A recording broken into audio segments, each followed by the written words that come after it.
y en el silencio solo los ladridos de los perros, nada se ve, solo la sombra. Iniciamos con esta sintonía nuestra sección de literatura canaria con Beatriz Morales, docente de lengua castellana y literatura y presidenta del Ateneo de Las Palmas. Beatriz, ¿qué tal? Muy buenas tardes. Muy buenas tardes, Víctor. Un placer estar aquí. Encantado de saludarte, además muy bien acompañados que estamos hoy. Preséntanos a nuestra invitada. Sí, así es. Hoy tenemos con nosotros a Anika Brunke, que es una escritora que ha vivido pues en distintos lugares, en México, Estados Unidos, por supuesto en España. Y es una escritora coetánea que, aunque se inició con la poesía y el relato corto, ha sentido siempre debilidad por el género novelesco, especialmente el misterio y la novela negra clásica y la novela romántica. Tanto es así que ella ahora mismo compagina su cargo como subdirectora de una conocida empresa de restauración en Gran Canaria con la literatura, que es su gran pasión, y colabora en la revista LIB Actual, y también, por otro lado, es una gran investigadora incansable de la mente criminal y la historia negra de Canarias. Tanto es así que ha publicado hace poquito la novela La casa en el Palmar, y otras obras que tiene es Hasta que se acabe el mar y Belutué. Así que, bueno, buenas tardes, Anika. Hola, Buenas tardes, Anika. Gracias por invitarme. Qué Un placer. presentación. Vamos a hablar un ratito con ella, si te parece, Beatriz. Por supuesto. Bueno, de entrada, Anika, ya que te tenemos aquí, que nuestros oyentes pueden escuchar pues todo tu talento literario y tu proyección en el texto, siempre hacemos una pregunta vital a las escritoras coetáneas, como es: ¿qué lecturas te han influido a ti a la hora de escribir? Y si podrías hacer alguna mención a algún escritor o escritora de literatura canaria que te haya influido. Hombre, si yo tuviera que elegir algún escritor canario, desde luego sería Alexis Ravelo, en paz descanse, sobre todo porque yo creo que tenía un talento asombroso para sembrar el pánico en lo cotidiano. Su imprescindible para mí, perdón, nombres prestados, perdón. En ese momento en el que el policía prejubilado está sentado a la puerta de su casa de alquiler, y ya simplemente por saber que está ahí sentado, sin saber qué es lo que va a ocurrir después, ya te causa todo ese desasosiego, esos nervios, intentar saber qué es lo que va a pasar más adelante. Yo creo que es muy difícil hacerlo como lo hacía él. Y bueno, se intenta, yo por lo menos lo intento, pero ya te digo, es un talento que es difícil de encontrar. Anika, te has especializado en novela romántica y novela negra. ¿Por qué estos dos géneros? ¿Tienen muchas similitudes o lo que te interesa de ambos es la clara diferenciación que hay entre los estilos? Hombre, la verdad, yo tiro más por la novela negra, o sea, me llama muchísimo más la atención. Como decía Beatriz, la mente criminal, sobre todo el porqué, el origen de ese mal del cual mucha gente es capaz. Y yo creo que en el fondo todos en algún momento y según las circunstancias somos capaces. Pero siempre hay un puntito de romance porque el amor yo creo que forma parte de la vida. Entonces, aunque sí que he escrito novela erótica, novela romántica, al final, como decía mi abuela, la cabra tira al monte y yo tiro hacia la muerte y la oscuridad, que es lo que me sale.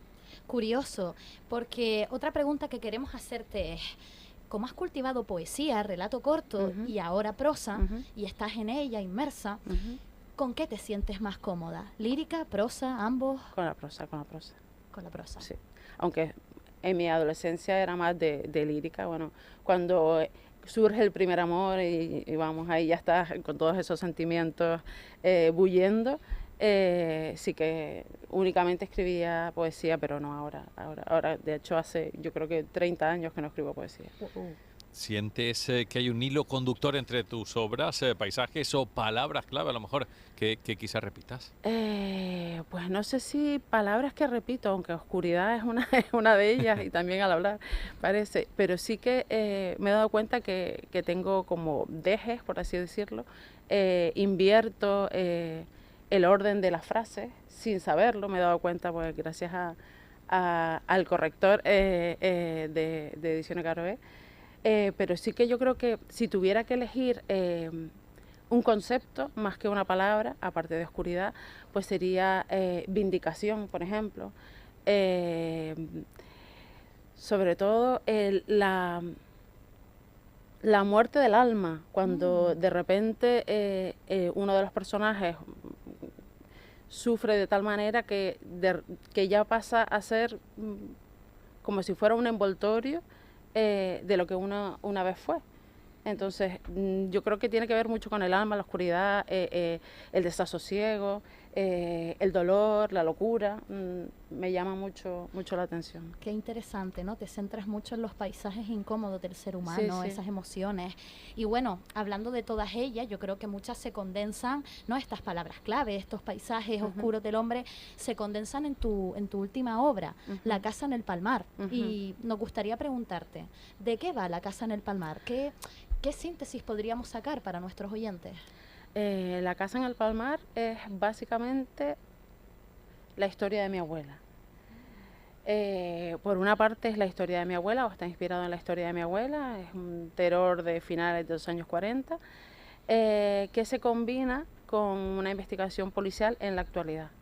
El personaje de Amelia, que es la joven, ya te digo, del Palmar, campesina, que se enamora de un señorito, un amor complicado, prohibido, y cómo toda esa posguerra, toda esa diferencia social, la hace ella sufrir, y de la mano de lo que ella experimenta, vamos desentrañando una serie de misterios que también se solapan con el presente, en el cual hay una investigación, como te decía, policial, de un asesino en serie en terror. Entonces, una historia va de mano de la otra. Qué bueno. ¿Te animas a leernos un fragmento, ya que estamos ya abusando un poquito de tu amabilidad? Iba a leer un fragmento de La casa en el Palmar, pero le comentaba a Beatriz, un poquito antes de entrar, que en septiembre sale mi segunda novela, que está ambientada en el terror, sigo en terror, ¿sí? En el terror del siglo XVII y en el personaje histórico, real, de María García, la bruja de terror. Entonces voy a leer un fragmento, si te parece, de esa novela. Genial. Que se va a llamar Negar a María. El redoble de tambor inició el trámite y el secretario comenzó la lectura de la sentencia. Hurtado de Gaviria no dijo nada en absoluto, solo alzó la vista mirando al infinito y apretó los dientes, formando una arruga que pronunciaba aún más la rotundidad de su nariz. En aquel momento, María solo pudo alcanzar a escuchar la retahíla de palabras a lo lejos, como si formasen el zumbido de un enjambre de avispas, sin ser del todo consciente de lo que aquellas palabras representaban.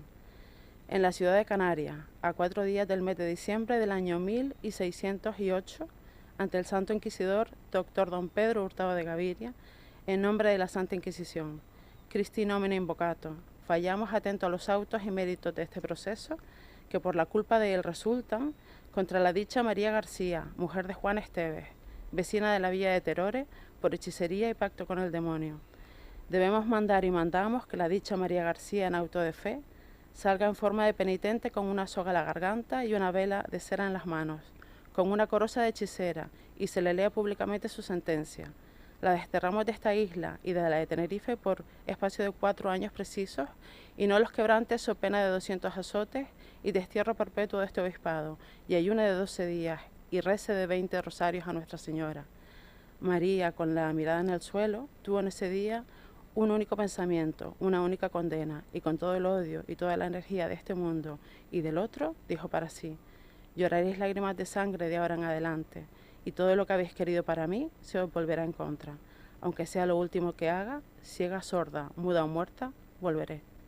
Wow. Bueno, Además, qué descriptiva. Me llama muchísimo la atención, no solo terror, sino esos paisajes de misterio, cósmicos, ¿no? Esa magia oscura que hay, que bueno, que ya has comentado, que manejas, que cultivas en tu obra.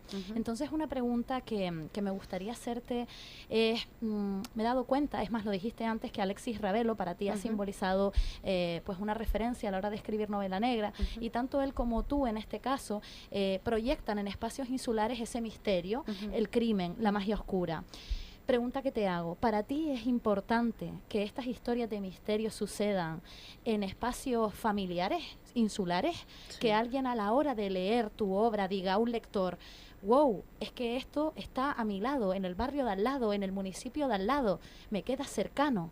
¿Es importante para ti esa cercanía espacial? Yo creo que ya hemos leído demasiado y hemos visto demasiado en el exterior, y es una forma de, quizás siempre nos hemos sentido un poquito más pequeños, y aquí no solo hay muchísimas historias, muchísimas opciones y oportunidades de hacer una buena trama. ¿Por qué tenemos que irnos a Chicago, a Nueva York? Oye, lo tenemos que dejar aquí, se nos ha hecho corto. Otro día, si te parece, Anica, hablamos con más tiempo, ¿de acuerdo? Encantada. Y gracias a ti también, Beatriz. Bueno, un placer, Víctor. Muchas gracias. Muchas gracias, Anica, por estar. Gracias a ti. A continuación les ofrecemos un espacio de publicidad electoral gratuito, cedido por Canarias Radio con motivo de las elecciones autonómicas y locales.